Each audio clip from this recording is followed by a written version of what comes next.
En abril de 1996, la revista Medical Lancet publicó un artículo que generó una gran alarma en poblaciones europeas. Este artículo describió un estudio de 10 personas afectadas con la enfermedad del CJD, mejor conocido como el Creutzfeldt-Jakob, una alteración rara y casi siempre letal que la mayoría de las veces afecta el cerebro y ocasionalmente la descoordinación motora.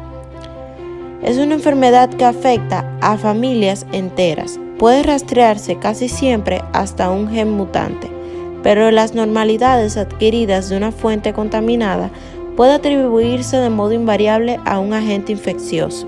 En 1982, el científico Stanley Prosenev de la Universidad de California publicó un artículo que sugiriera que en cambio con los virus el agente biológico de la CJD carecía de ácidos nucleicos y de hecho solo estaban compuestos de proteínas. Prosenev concedió a la proteína el nombre de prion.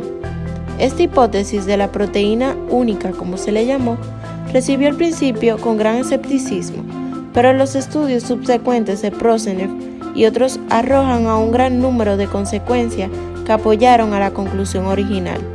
Primero se presupuso que la proteína prion era un agente externo, algún tipo de partícula semejante a los virus en ácidos nucleicos.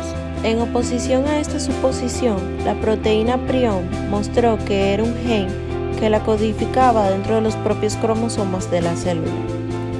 A continuación, en la figura 3A, se representa la estructura PRPC, o proteína priónica de tipo salvaje derivada de los datos RMN.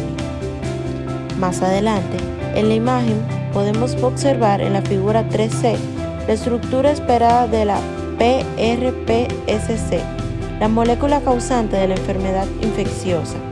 Es resistente a las proteasas y están mal plegadas. El gen se expresa dentro del tejido cerebral normal y codificaba una proteína denominada PRCP, una proteína prion celular que reside en la superficie de las células nerviosas. La función precisa de la proteína PRCP se desconoce. Una versión modificada de la proteína se acumula en las células nerviosas y se forman agregados que destruyen las neuronas en sus estados purificados.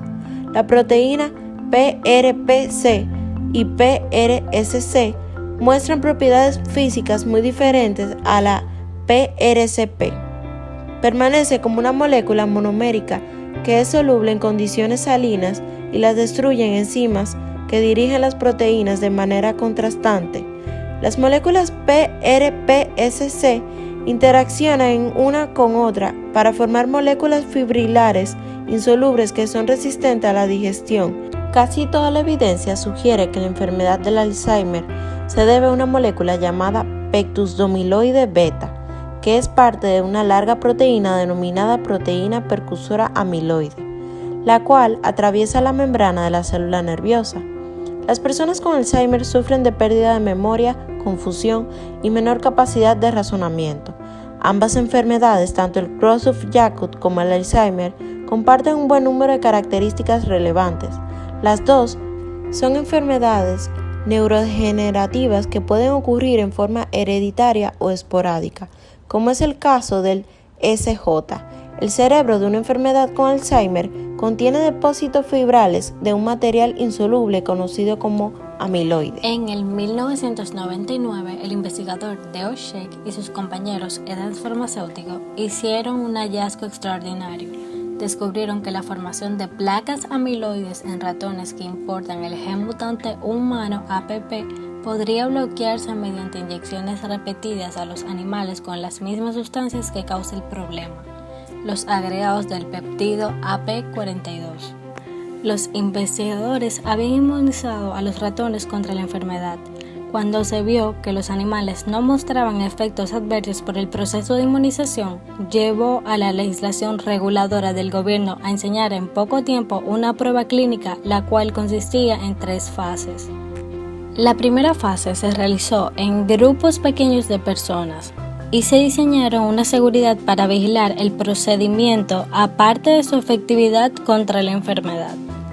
Ningún sujeto con la vacuna AB mostró efectos adversos con la inyección del péptido amiloide. Como resultado del mismo, a los investigadores se les permitió continuar con la fase 2, cual sería realizada de tipo aleatorio y doble ciego, con estudios controlados con placebo. En este tipo de estudio, los pacientes se dividieron de manera aleatoria en dos grupos. Un grupo recibió tratamiento curativo, mientras el otro se le suministró un placebo. El estudio fue doble ciego, el cual significa que ninguno de los investigadores o pacientes conocían quiénes recibirían el tratamiento y cuál es el placebo.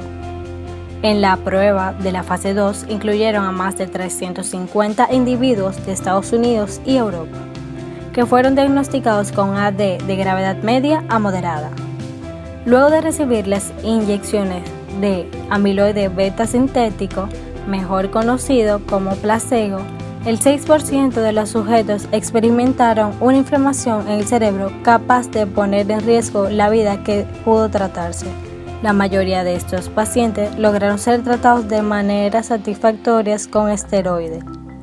Luego de esto, la prueba fue suspendida debido a los efectos peligrosos para los pacientes, ya que estos que sí han sido tratados siguieron siendo vigilados. En 30 de los pacientes que se les realizó las pruebas suministraron una evidencia notoria de que la vacuna había tenido mejores efectos en la enfermedad. El objetivo era desarrollar estrategias de inmunización más seguras.